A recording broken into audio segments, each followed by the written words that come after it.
Hey friends, it's so overexposed you can't see my hat. You need to go out. Hold on.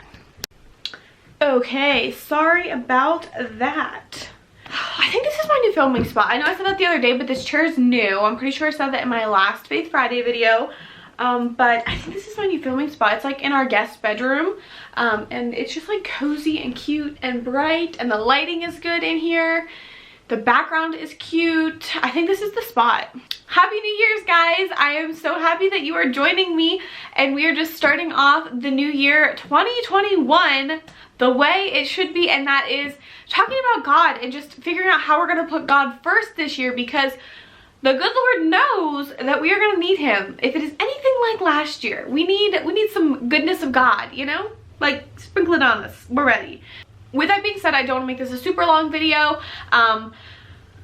I just want to let you guys know what I'm going to do this year to help make sure I'm prioritizing God in all the ways that I should, and hopefully give you guys a few pointers that you can do the same. So let me just start off by saying I love the new year and everything it represents. The fresh starts, the goal setting, the ambition, the motivation, ideas for self-improvement. I loved it. I think each year is a new day. I think each month is a new month. I think each day is a new day. I think each hour is a new hour. Like, I am always up for, you know, a fresh start, and what bigger fresh start than an entire new year. Like, let's pop 2020 in the bin, seal her up, put a little bow on it, make it look cuter than it was, and let's get on to 2021. She's gonna be big, she's gonna be good. We're gonna make it what we can. We are going in anticipating the worst, making it the best. That's my mindset for 2021, because we know COVID is still gonna be a thing. We know coronavirus is still in the works of vaccines and all that good stuff, and we know that so much can change in a year, so we know we're starting it rough. We're gonna anticipate the worst and hope for the best. So, okay. With all of this talk of the new year, though, I think it's important to remember that we need to keep God at the center of it, especially with everything going on. I think last year was an eye-opener for so many people. God should be at the center of our year, of our goals, of our plans, of everything. And if you missed it, I will put up in the cards. I don't know what side it goes on, but I think it's this side. Last week on Christmas, actually, is when the video went live, I did creating God-centered goals for 2021. That was like jam-packed with so much information of like tips for planning your own goals and like my own goals. Like, it was a lot. That was a lot in one video. Definitely probably should have been two, but you know what? The end of the year came way faster than I was ready for it, and here we are. So that was last week's video. So if you are looking to make your goals for this year, if you haven't yet, definitely check that out. This one is going to be not really making goals, just making sure that we're prioritizing God this year and that God is coming first. And what I want to start this video with is this quote. Let me pull it up. And it said, it's like a quote, I guess, or a sentence that has stuck in my head when kind of setting myself up for the new year, setting up my planner, setting up my resolutions, all that good stuff. And it was something along the lines of, how can I expect to be #1 on God's list and him to check off everything I'm asking for when he's number 20 on my list? Or, does that make sense? Like, I'm expecting God to put me first, but I'm not putting him first. And that like hit me. I was like, dang. That one hit home. That one hit closer home than I wish it would have, and probably closer than you guys would have anticipated it to hit for me. I feel like you guys put me on this pedestal of like, she's such a good Christian, she does all of this stuff, she's so strong in her faith, blah, blah, blah. Says, I ain't perfect. I am not even close to being perfect, especially not in my faith and my relationship with God. I have so much room for improvement, and that's why I'm filming these videos. The videos I'm filming are things I'm going through in life. Like, obviously, if I'm filming a video on prioritizing God, it's saying in the past I haven't been prioritizing God. If I'm filming a video on being a good wife, it's that I haven't in the past and I've learned. Like, the videos I'm filming are things I'm learning as I go, and I'm sharing it with you to maybe help you from making the same mistakes I did. But girls, boys, friends, family, I am still learning. Like, I am in no way, I have no clue what I'm doing. Honestly, this is just, you're along for the journey, and I love that you're here and I love that you're supporting it, but like, don't put me on a pedestal thinking that I know what I'm doing or that I'm better or nothing, because I got no idea what I'm doing. So I just am going to kind of like, not like rapid fire, but kind of like rapid fire these things to you guys. Again, I have a list I'm looking off of. I always like read it from my journal with these videos. So the first tip to prioritize God this year would be to just make time for God, and that kind of can go with wake up a little bit earlier, because it's easy for us to make the excuse of, oh, I don't have time for God, or I don't have time to pray, or I don't have time to read the Bible. So I'm gonna put it simple: wake up earlier. Wake up earlier and stay in your bed if you want to, but don't pick up your phone. Stay in your bed and start your day with a prayer to God. And once you have woken up enough times that you can pray to God in the morning, set your alarm another 5 minutes earlier and get out of bed and read your Bible for 5 minutes. Or, you know, like just keep adding more and more time to prioritize God, but don't use time as an excuse. Make time for God. So wake up earlier in the morning. So another thing is, I've heard a lot of people say like, oh, I'm a mom, like I don't have time to wake up earlier and and have time for God with myself. Like I don't have that, I'm a mom. Include your kids. Your kids need time with God, and kids don't usually know that it's important to spend time with God. I mean, that's a hard process to wrap around a child's brain.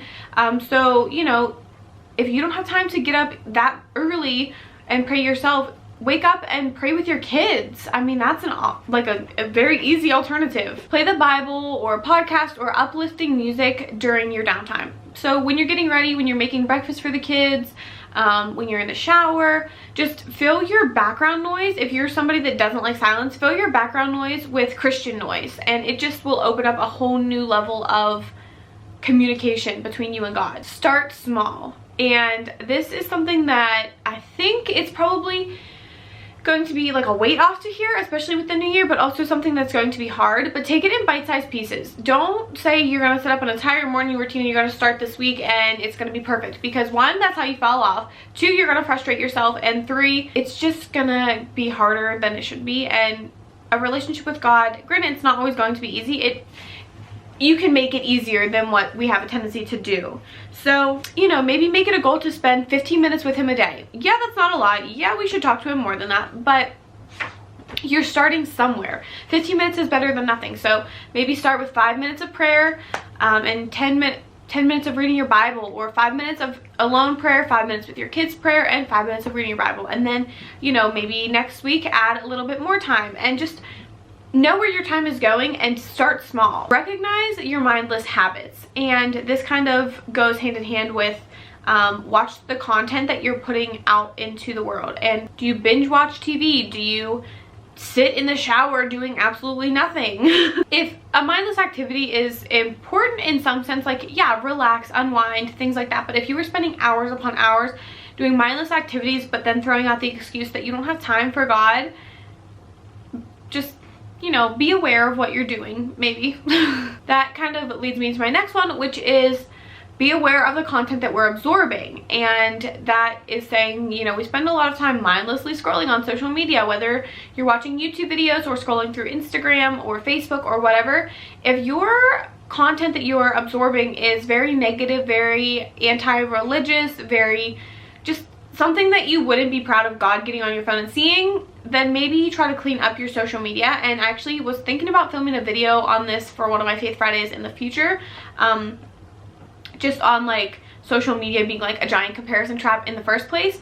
So definitely just be aware of the content that you are taking in, because it affects our like headspace more than we know. Like, if you can fill your social media with more faith content, make time, not excuses. And I'm thinking of this mostly in direction of, you know, church activities, going to church, helping at the church, things like that. But even with reading your Bible and everything, kind of like we said before, like, time is of the essence. Time is your own priority. It's going to go wherever you want it to go. So if you want to prioritize God, make time to prioritize God. Don't keep throwing out excuses, because I don't think God wants to hear our excuses. I mean, I'm pretty sure he's like above that, but I mean, hey, I don't know. So I don't want to like make this a super long and drawn out video, because let's be honest, it's New Year's. Like, we probably have other things to do right now than sit here and watch my little face talk to you.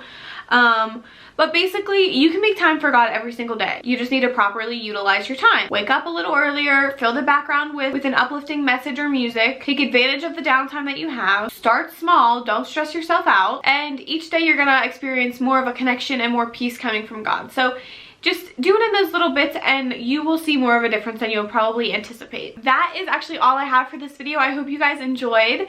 I would love if you would join my little family and hit that subscribe button down below. I just have such a good feeling for my YouTube channel in 2021.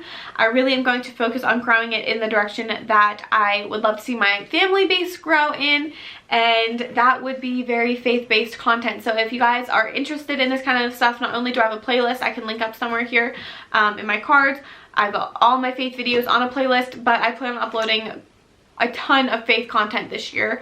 So if you want to join me on my journey and we can learn from each other, definitely subscribe down below. Give this video a thumbs up. That helps me so much and means more than you would know. And I hope you guys have a wonderful rest of the New Year's Day and just start off your new year just happy and, you know, with God first, and that we can just pray for each other and hope that this whole year goes a little bit better than last. So that is all for my video today, guys. Thank you so much for watching. I love you all so much. Stay happy, stay safe, and I will see you next week. Mwah! Bye!